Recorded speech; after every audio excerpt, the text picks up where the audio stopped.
প্ৰচাৰ খুব সুন্দৰ ৰাইজৰ ইমান আশীৰ্বাদ সকলো ৰাইজে আশীৰ্বাদ দিছে আৰু ডেকা শক্তিক আগুৱাই যাবলৈ কৈছে দেশ ৰক্ষাৰ যুদ্ধত সংবিধান ৰক্ষা কৰাৰ যুদ্ধত গতিকে মানসিকভাৱে যথেষ্ট আৰু বেছি শক্তি পাইছো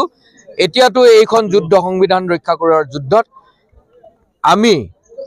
আমি সকলোৱে মিলি সকলোৰে আশীৰ্বাদত আগুৱাই যাম বুলি পেলাই মানসিক শক্তি আৰু সবল হৈছে দাদা মনোৰঞ্জন তালুকদাৰে কৈছে যে বিৰোধী ঐক্য মঞ্চৰ প্ৰাৰ্থী মনোৰঞ্জন তালুকদাৰে আপুনি হয়তো উঠাই ল'ব প্ৰাৰ্থিত্ব তেখেতে কোৱা কথা তেখেতে যদি কৈছে আপোনালোকে সকলোৱে জানে অসমৰ ৰাইজে বৰপেটা লোকসভা সমষ্টিৰ ৰাইজে সবতকৈ শক্তিশালী দল কোনটো এই লোকসভা সমষ্টি সকলোতকৈ বেছি বিধায়ক থকা দল কোনটো এই আমাৰ 3 নং বৰপেটা লোকসভা সমষ্টি তাৰ লগতে তৃণমূল পৰ্যায়লৈ আমাৰ সাংগঠনিক স্থিতি কাৰ সবল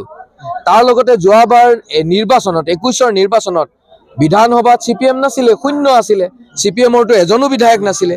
এই সিপিএমটোক অক্সিজেন দি পেলাই জিয়াই তুলি সিপিএমৰ কৰ্মীসকলক উৎসাহ দিছে কোনে কংগ্ৰেছ দলে সৰ্বগড় সিটটো আমি শক্তিশালী তাত আমি সিপিএম দলক সিটটো এৰি দি দাদাক আনি দিছো আৰু দাদা এজন জ্যেষ্ঠ ব্যক্তি দাদাই কৈছে কিন্তু অসমৰ ৰাইজে বৰপেটা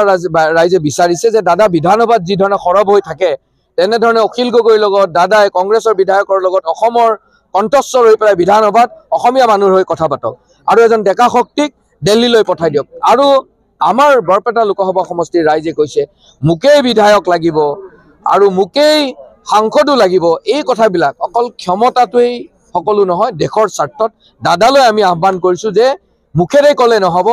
কৰ্মৰেও আমি ৰাইজক দেখুৱাই দিব লাগিব যে আমি ঐক্যবদ্ধভাৱে সংবিধান ৰক্ষা কৰাৰ যুঁজত যুঁজিছো মই বিধায়ক আছো যেতিয়া এজন ডেকা শক্তি সংসদলৈ গুচি যাম এতিয়া বৰপেটা লোকসভাত বিৰোধী ঐক্য মঞ্চৰ প্ৰাৰ্থী এজন হ'ব নে দুজন থাকিব আমি সকলোৱে আশা কৰিছো একতাৰ দোলেৰে বন্ধা এই অসমখনত আমি একতাৰে একেলগে ঐক্যবদ্ধভাৱে যুঁজ দিম আৰু আশাবাদী বৰপেটা লোকসভা সমষ্টিত যিটো শক্তিশালী দল সেই শক্তিশালী দলক প্ৰক্ষেপ কৰিব সকলোৱে মিলি চাওক এই নিৰ্বাচনত আপোনালোকবিলাকে সকলোৱে জানে মই দুলু মোৰ ভাল বন্ধু ৰাজনীতিৰ ক্ষেত্ৰখনত তেখেতক ময়ে লৈ আহিছোঁ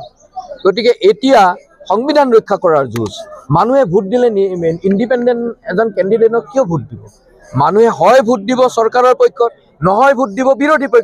বিৰোধী পক্ষত ভোট দিলে শক্তিশালী দল কোনটো গতিকে মানে মোৰ বন্ধুকো মই কৈছোঁ ৰাজনৈতিক বিচক্ষণতা ৰাখি পেলাই মই বৰ নহয় পেলাই কংগ্ৰেছ দলতো ময়েই ডাঙৰ তাৰপিছত লুৰিণজ্যোতি গগৈ দললৈ আহিলোঁ তাতো ময়েই ডাঙৰ এইবোৰ পৰিহাৰ কৰি দেশটো আৰু জাতিটোৰ ৰক্ষাৰ স্বাৰ্থত সংবিধান ৰক্ষাৰ স্বাৰ্থত আহক ঐক্যবদ্ধভাৱে যুঁজ দিওঁ মই বৰ হ'ব নালাগে কাৰণ ৰাইজে মই বৰটো ভাল নাপায় মোক আকৌ এবাৰ এটা কথা কওকচোন মই আপোনাকে সুধিছোঁ ভোট বিভাজন আপুনি যদি ভোটদান কৰে এতিয়া হয় চৰকাৰৰ পক্ষত ভোটদান কৰিব আৰু নহ'লে বা আপুনি চৰকাৰক বেয়া পাই ভোটদান কৰিব চৰকাৰক বেয়া পাই ভোটদান কৰে মানে কি চৰকাৰখন বগৰুৱাৰ কাৰণে আপুনি ভোটদান কৰিব সেই ভোটদানটো আপোনাৰ অথলে যোৱাৰ কাৰণে আপুনি বিচাৰিব নেকি আপোনাৰ ভোটটোতো আপুনি অথলে যাব নিদিয়ে অথলে মই এইটো চাওক আমি একেখন মঞ্চত আছিলোঁ আকৌ কৈছোঁ আমি একেখন মঞ্চত থাকোঁতে শক্তিশালী দল কোন ৰাইজে দেখি থকা নাই আপুনিও জানে শক্তিশালী দল কোন এতিয়া শক্তিশালী দলটো এই আমাৰ বিজেপি দল আৰু এজিপি দলক প্ৰতিহত কৰাৰ স্বাৰ্থত যদি সেই শক্তিশালী দলটোক নপঠিয়াই পেলাই ভোট ভঙাৰ ৰাজনীতি কৰে ৰাইজে কি দেখি থকা নাই নেকি ইণ্ডিয়াত ক'তো ফাট মেলা নাই সময় আছে চাই থাকক সকলোৱে ঐক্যবদ্ধভাৱে যুঁজ প্ৰধানমন্ত্ৰী দেশৰ ৰাইজে আৰু সাংবিধানিক পৰিকাঠামোৰ ভিতৰত ভাৰতবৰ্ষৰ ৰাইজে এইবাৰ এই গণতান্ত্ৰিক প্ৰমূল্যবোধৰ যুঁজত সৰ্বসাধাৰণ ৰাইজে যাক ৰজা পাতিব সিয়েই ৰজা হ'ব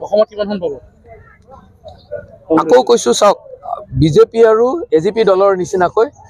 আমি ৰাইজৰ যি অন্তৰত বা ৰাইজে যি আশীৰ্বাদ প্ৰদান কৰিব ভোটদান কৰিব কোনে ৰাইজে আমিতো প্ৰাৰ্থী আপোনালোকবিলাক আমিবিলাক চব ৰাইজৰ মাজৰ এজন ৰাইজে ভোটদান কৰিব ৰাইজে ভোটদানেৰে বুজাই দিব যে অসমত এইবাৰ অধিক সংখ্যক সিট কোনে পাব কাৰণ ৰাইজৰ অন্তৰত একুৰা জুই জ্বলি আছে 2014 চনৰ পিছত আপোনালোকবিলাকো ৰাইজৰ মাজৰ এজন আপোনালোকবিলাকেও সেই জুই কৰাত আপোনালোক সাংবাদিক হ'লেও এজনটো ৰাইজ আপোনালোকেও সচেতন ভোটাৰ কি হৈ আছে আপোনালোকবিলাকেও জানে গতিকে ৰাইজে আশীৰ্বাদ দিব সংবিধান ৰক্ষা কৰাৰ যুঁজত কংগ্ৰেছে অসমত বহুকেইখন আসন পাব